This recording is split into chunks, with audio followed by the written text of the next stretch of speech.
Unit 12. Jobs. Track 46. How many jobs have you had since leaving university?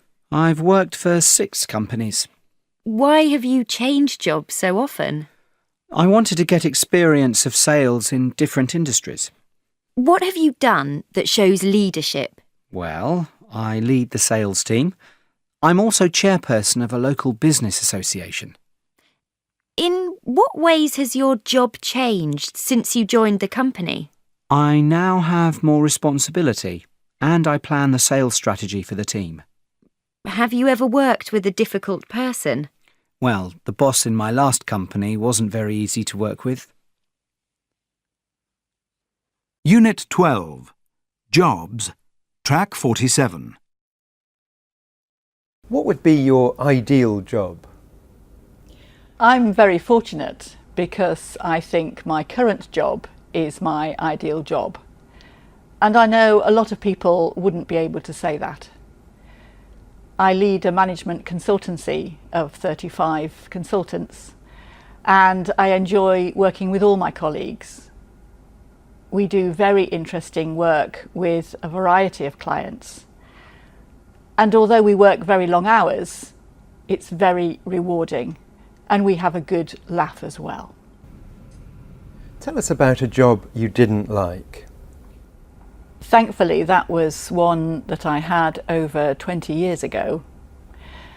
And the reason I didn't like it was because I didn't think the company treated people very well. It didn't involve them or get the best out of them. And I also didn't get on well with my manager. Fortunately, I only stayed there a couple of years. Unit 12. Jobs. Track 48. What are your strengths and weaknesses? I think my strengths come from my work as a consultant over the last 20 years. I understand how organisations work through looking at their leadership, their culture and their business strategy. And I'm able to bring that understanding to my new projects with new clients. I think my main weakness is that I can see a situation from many different sides, and sometimes that makes it hard to make decisions. Unit 12. Jobs. Track 49. What advice would you give to young people starting work? I think there are 3 main things I'd say to them. One would be take the opportunities that you're given and really learn as much as you can from them. The second would be to really listen to those around you and pay attention to what they're saying. And the third would be to build relationships across the organisation, because that's really going to be helpful to getting the work done. What's the best question to ask in a job interview? When you go for a job interview, I think it's a good idea to ask a question that demonstrates you're really interested in the company and that perhaps you've done some research into the organisation. I'm particularly interested in culture, so perhaps you could ask a question about the company culture. What's it like to work around here? Or what are the pluses and minuses in the job that you're expecting to do? Unit 12. Jobs. Track 50. Why do you want this job? First of all, I like meeting people and getting people to work together as a team.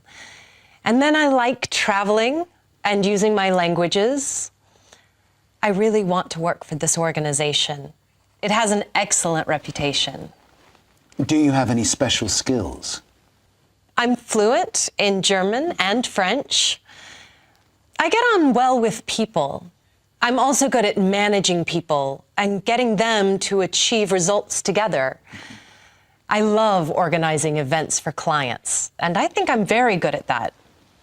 What did you learn from your last job?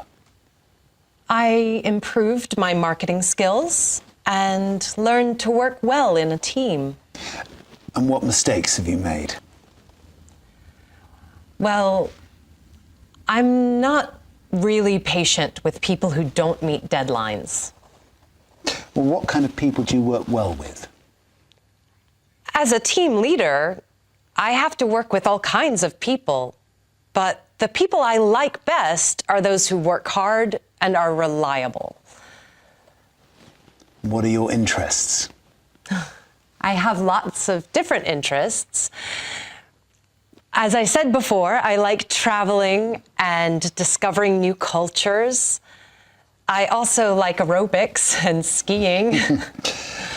What about the future? Where do you want to be in 10 years' time?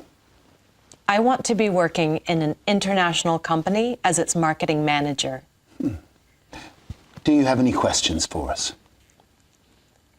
If I get the job, when would you like me to start?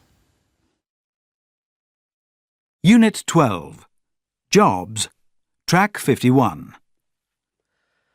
Let's talk about the new people we want to employ, Marcia. What kind of candidates are we looking for? Starting with personal qualities, we want people who will share our values, people who are honest, open, and reliable. I also think they should be sociable and friendly. You know, the sort of people you like to work with. It'll be very useful, too, if they have qualities as future leaders. If they can show that, it'll be a big advantage for them. So, what about skills and abilities? Well, I think we should hire people who are good organizers and also good at teamwork. They're very important skills. That's true. It'll be an advantage, too, if candidates can analyze and solve problems. And they'll need to know how to use our main IT systems. What about language skills? Well, they should know at least one other language. At least one. A lot of them could be working overseas, so they'll certainly need to be able to learn a foreign language. Okay. Previous experience. I think we agreed earlier that they should have at least 3 years commercial or industrial experience, right? Yes, that was the minimum. We also agreed there'll be no age limit, but we think most candidates will be in the 25 to 35 age group. Yes, I don't expect them to be older than that. Okay. I think that's about it. Yes, but there is one other thing. We should ask them about their interests. We don't want to hire someone who has no interests outside work. Fine. It should be interesting. Let's hope so. You never know what a candidate will tell you at an interview. Working Across Cultures 4. Track 52.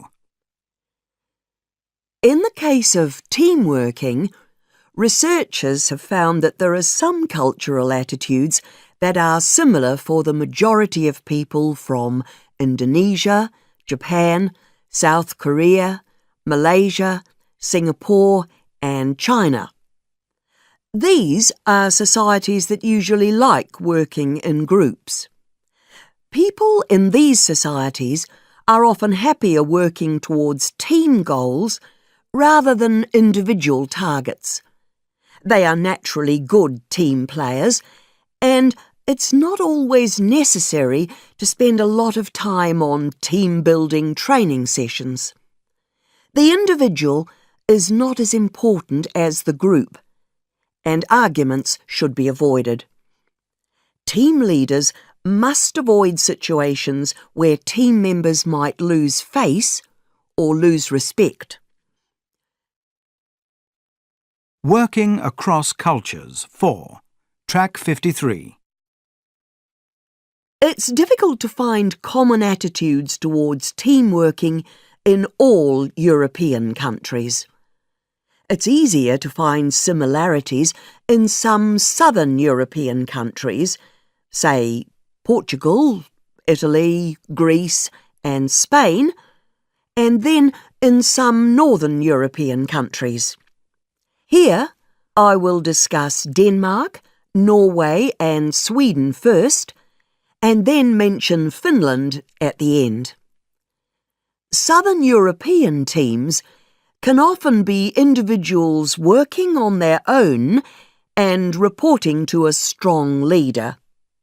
Team leaders need to give a clear focus and direction for each team member. Many Scandinavians like working in teams, and this means that Danes, Norwegians and Swedes are good team players. However, a team leader who gives orders all the time to junior members is not likely to succeed. Once team members are given a task, they want the freedom to complete it without too much control. It's also important that information is shared widely across the group. Finland, however, is different, as Finns often prefer to work on their own. Copyright Pearson Education Limited, 2012.